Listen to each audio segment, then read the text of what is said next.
네, 좋습니다. 겸손하게 사는 거 정말 쉬운 일이 아닌 것 같습니다. 어, 어렸을 때 성가대를 했었는데 지휘하는 선생님들이 이런 말씀을 종종 하십니다. 자기 소리만 내려고 하지 말고 옆에 있는 사람들이 어떤 소리를 내고 있는지를 들으면서 그 소리에 나를 맞추어 보라라고 하는 이야기를 많이 하셨죠. 가끔 오케스트라나 음악 관련된 드라마나 영화에서도 이와 비슷한 대사가 나올 때도 있습니다. 사실 그 말을 들을 때는 좀 어려웠습니다. 내가 지금 내 소리를 내는 것도 버거운데 언제 내 옆에 있는 사람, 그 건너편에 있는 사람까지 소리를 다 들으면서 그 안에 내 소리를 맞출까? 이거는 저한테 너무 어려운 일이었습니다. 그런데 오늘 본문을 보니까 모든 믿는 사람들에게, 모든 교인들에게 그와 같이 다른 사람을 보라, 다른 사람의 소리를 들으라라고 하는 말씀이 또한 담겨 있는 것을 보게 됩니다.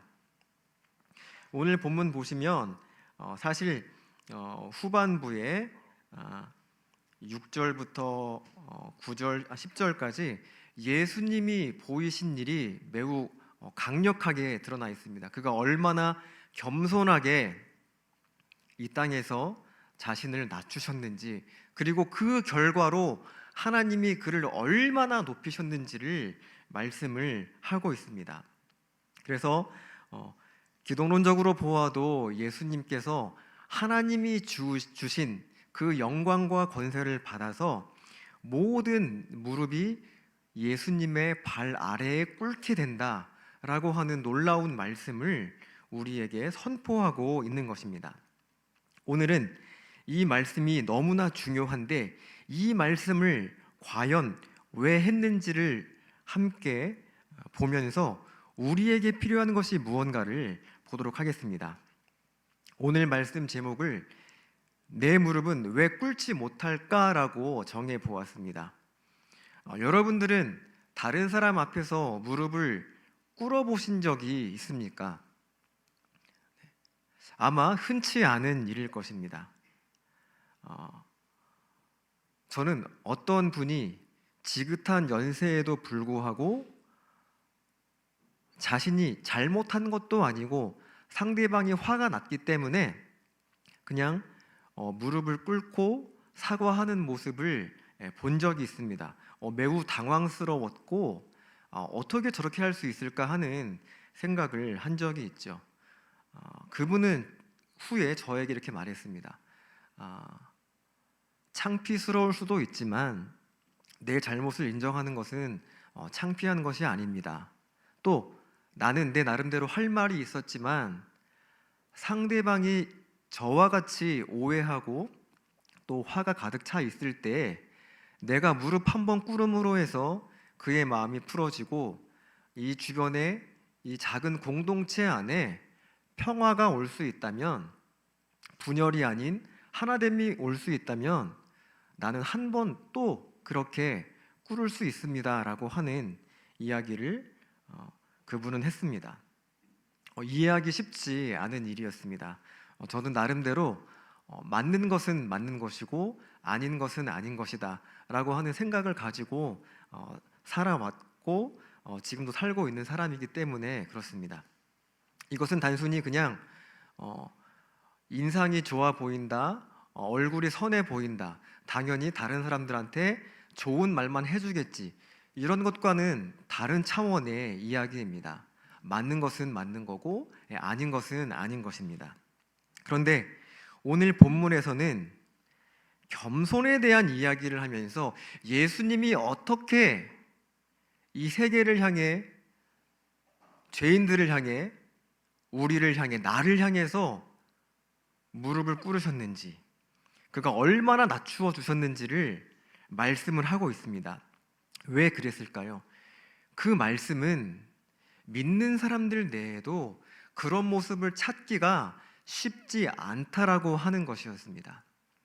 아마 단순히 수많은 무리들 중에 일부 몇몇 사람이 겸손하지 못했다, 그 정도의 일은 아니었을 것으로 생각을 합니다.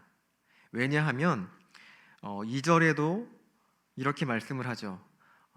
2절에 있는 말씀은 다른 말로 하게 되면 이런 말씀입니다. 한 마음을 품어라, 한 사랑을 가져라, 그리고 똑같이 한 뜻을 품으라 라고 하는 것입니다.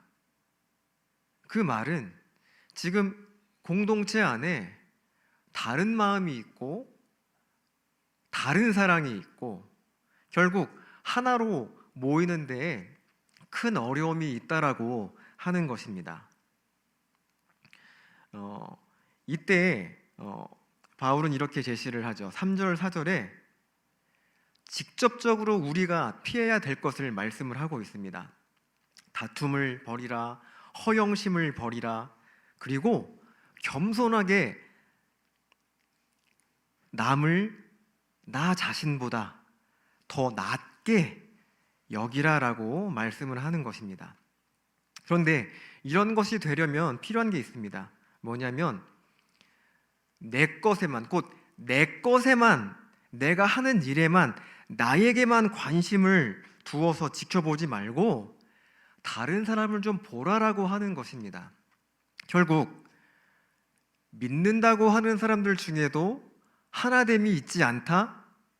그 안에는 겸손이 있지 않고 교만한 것들이 있다? 라고 했을 때 그와 같은 행동을 하는 근본적인 사람의 태도는 바로 이것입니다. 다른 사람들에게 관심이 있지 않은 것입니다. 제가 처음에 말씀드릴 때 합창단에서 성가대에서 노래할 때 옆에 사람의 소리를 듣는 것이 힘들다라고 말씀을 드렸죠. 그런 것입니다. 우리가 무엇인가를 할 때 다른 사람의 소리는 분명히 들려오고 있습니다. 내 귀에 들려오지만 내 뇌에서는 그것을, 그 사람의 메시지를 들으려고 인식하지 않다 보니까 그냥 소음처럼 지나가 버리는 것이 되고 마는 것입니다. 본문에서 겸손하지 못하고 자기만을 주장할 때에 사람들이 하는 패턴, 직접적으로 보이는 핵심적인 문제가 뭐로 나옵니까? 본문에서는 다툼과 허영이라고 말씀을 하고 있습니다. 결국 이 말씀은 다툼을 버리고 허영을 버리라, 허영심을 갖고 있을 때의 그 태도가 결국 공동체 안에 있을 때에 사람들 사이의 다툼까지도 불러일으킬 수 있다라고 하는 그런 뜻입니다. 허영심, 그 자체가 허영심의 중심에는 내가 있습니다. 그러니까 다른 사람들이 잘 되는 것, 다른 사람들에게 좋은 것, 다른 사람들의 인격이나 평판이 좋아지는 것에는 관심이 없고 내가 나의 모습이 이렇게 드러나야 하지, 이런 것들을 가지고 있을 때에 충분히 그럴 수 있다고 하는 것입니다. 그런데 보니까 믿는 사람들이 드러내는 허영은 약간 좀 다를 수 있는 것 같아요. 그냥 보편적인 사람들이 가지고 있는 일반적인 허영심, 그들의 망상 내지는 특정한 어떠한 물체, 물건, 재화, 나름대로의 가치, 그것에 대한 평판을 따른다기보다는 내가 믿는다고 하는 예수님 안에서, 그 믿는 사람들 안에서 들려오는 평판과 보는 평가들을 가지고 허영심을 가지려고 합니다. 나의 모습, 내가 이런 모습을 가지고 찬양을 한다면, 또 이러한 일에 나서서 이러한 행동을 함으로써 이러한 봉사를 하고 이렇게 누군가를 위해 주는 모습을 취한다면 내가 좀 드러나 보이겠지. 다른 사람은 모를 수도 있습니다. 그런데 아는 사람은 압니다. 왜냐하면 그것이 사랑을 가지고 하는 것, 곧 2절에 있는 것처럼 같은 마음과 상대방과 같은 마음을 가지고 그가 하고 있는 것처럼 같은 사랑을 가지고 한 뜻을 품지 않는다면 내가 아무리 행동으로 거룩해 보이고 좋아 보이는 말과 얼굴의 그럴싸한 표정과 이런 손짓을 가지고 한다고 해도 진짜인 사람들한테는 그것이 이질적으로 보일 수밖에 없는 것입니다. 그래서 어쩌면 그 스스로도, 우리들 스스로도 나도 모르게 그럴 수도 있습니다. 지금 내가 하는 이런 행위들과 이러한 태도들과 이러한 마음들은 정말 고결한 거야. 너무나 귀한 거야. 내가 이렇게 할 수 있다니 너무 감사해. 여기까지면 딱 좋은데 이런 것들이 사람은 지나칠 수 있습니다. 그러다 보면 남들이 나를 보는 시선을, 고개를 내가 돌리지는 않지만 양옆에서 뒤에서 나를 지켜보는 시선을 느끼면서 그 안에 만족을 취하게 됩니다.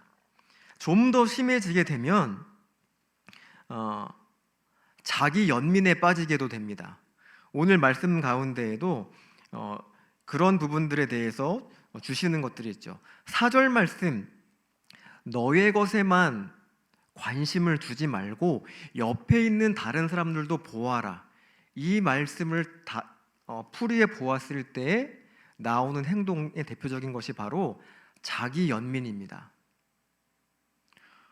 이런 행동들을 통해서 사실은 그 사람은 공동체 안에서 우리가 함께 보면서 울어주어야 할 것을 보지 못하고 내 안에 있는 나만의 아쉬움들과 내가 갖지 못해서 안타까워하는 것들, 거기에만 집중을 해버리는 것이 됩니다. 자기 스스로는 내가 정말 지금 너무나 어려운 상황과 안타까운 처지에 있다라고 생각을 할 수 있습니다. 자기 스스로까지도 속일 수 있는 것이죠. 그러나 그것은 불쌍한 것이 아니라 잘못된 것입니다. 분명히 하나님은 처음 우리를 지을 때부터 함께 지내도록, 함께함을 통해서 아름다운 것과 온전을 향하여 가도록 지으셨습니다. 그런데 자기 연민과 허영에 빠져 있다면 남들을 보지 않은 채 내 것에만, 내 마음이 어떻게 상했는지, 내가 무엇 때문에 안타까운지 거기에만 몰두하게 되는 것입니다.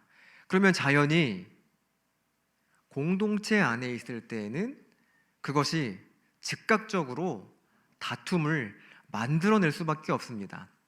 처음에는 다툼이 없는 것처럼 보일 수도 있죠.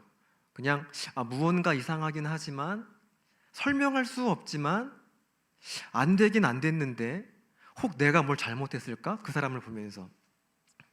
아닙니다.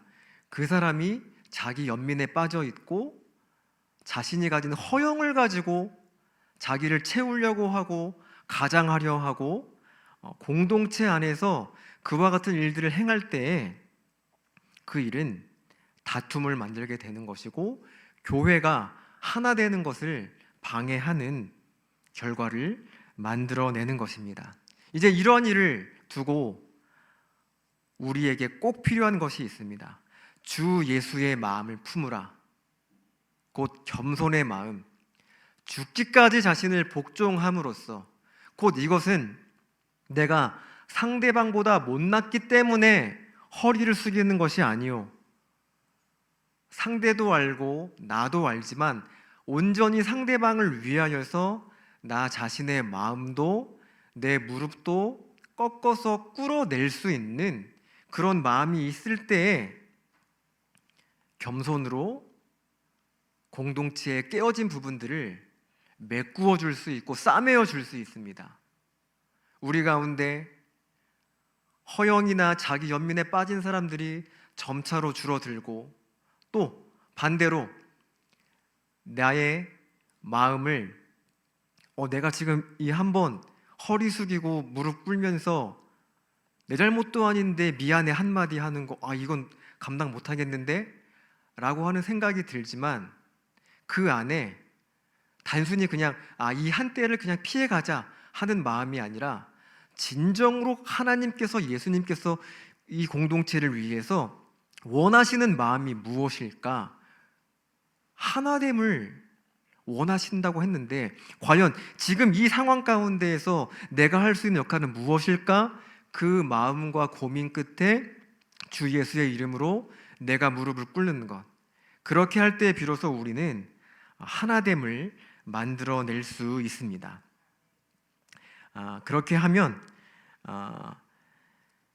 우리 본문 바로 다음 절에 이런 말씀이 있죠. 12절입니다. 그러므로 나의 사랑하는 자들아, 너희가 나 있을 때뿐 아니라 더욱 지금 나 없을 때에도 항상 복종하여 두렵고 떨림으로 너희 구원을 이루라. 네, 사실 이 말씀은 순간적으로는 이해가 안 될 수도 있습니다. 왜냐? 이미 예수님을 믿노라라고 하고 믿고 있는다라고 하기 있기 때문에 회개한 자, 주님께로 마음을 돌이킨 자들에게는 이미 구원이 분명히 있습니다.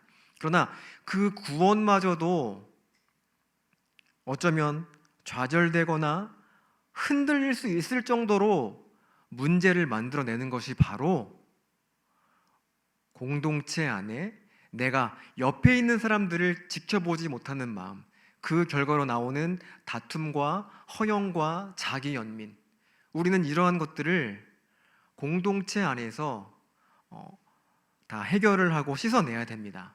먼저 나 자신이 겸손해져야 됩니다. 그렇게 할 수 있는 것은 바로 나만을 보는 것이 아닙니다. 내 고통만 보고 내가 잘 될 것만 보는 것이 아니라 다른 사람을 볼 수 있는 마음이 있을 때에 비로소 우리는 그와 같이 하나님의 뜻을 이루어낼 수 있고 예수님께서 보이신 본을 따라서 그분과 함께 겸손하게 이 길을 갈 수 있는 것입니다. 사랑하는 성도 여러분들, 오늘 말씀을 맺고자 합니다. 어쩌면 우리는 너무나 눈으로 보았을 때 죄가 되는 것, 아닌 것, 이런 단순한 논리, 법정에 가야만 판결할 수 있는 커다란 문제에만 집중을 할 수도 있습니다. 네, 그런 것도 분명히 가려내야 되겠죠. 그러나 보이지 않게 잊어버린 채로 삶 속에서 순간순간 저질러버리는 잘못들도 매우 많다는 것을 우리는 깨달아야 합니다. 남을 보지 말고 먼저 나 자신에 있는 잘못된 것들을 보고 그 다음에 다른 사람들을 보면서 내가 그 사람과 좋아해서 공동체가 하나됨을 이루고자 한다면 나는 지금 무엇을 해야 할까? 여기에 집중할 때 우리는 하나님이 말씀하신 구원에 이를 수 있습니다. 그 구원은 내가 구원을 이제 얻는다라는 뜻이 아니라 나의 약해짐, 나의 무릎 꿇음, 내가 주변을 돌아보는 그 마음을 통해서 상대방을, 함께하는 사람들을 구원의 은혜의 길로 내가 이끌어 줄 수 있고 일정한 도움을 베풀 수 있다라고 하는 그런 뜻입니다. 이제 이 말씀을 온전히 우리 마음 가운데 심었으면 좋겠습니다. 이렇게 다짐하시면 좋겠습니다. 한 번만 따라해 볼까요? 하나님, 저 자신만을 보지 않겠습니다. 내게 주신 사람들, 옆에 있는 사람들을 항상 보겠습니다. 그의 소리를 듣겠습니다. 네, 아멘. 우리가 이렇게 한다면 분명히 우리는 오늘 또 한 걸음만큼 더 하나님께로 나아갈 수 있고 더 공동체가 회복된 모습으로, 하나된 모습으로 설 수 있을 것입니다. 공동체의 하나됨, 그것이 바로 이 문제를 해결한 우리들에게 주시는 하나님의 선물입니다. 그 선물을 지금도 또 앞으로도 언제까지라도 받고 또 받고 누리시는 여러분들 되시기를 축복합니다. 네, 우리 함께 찬송하고 기도하겠습니다.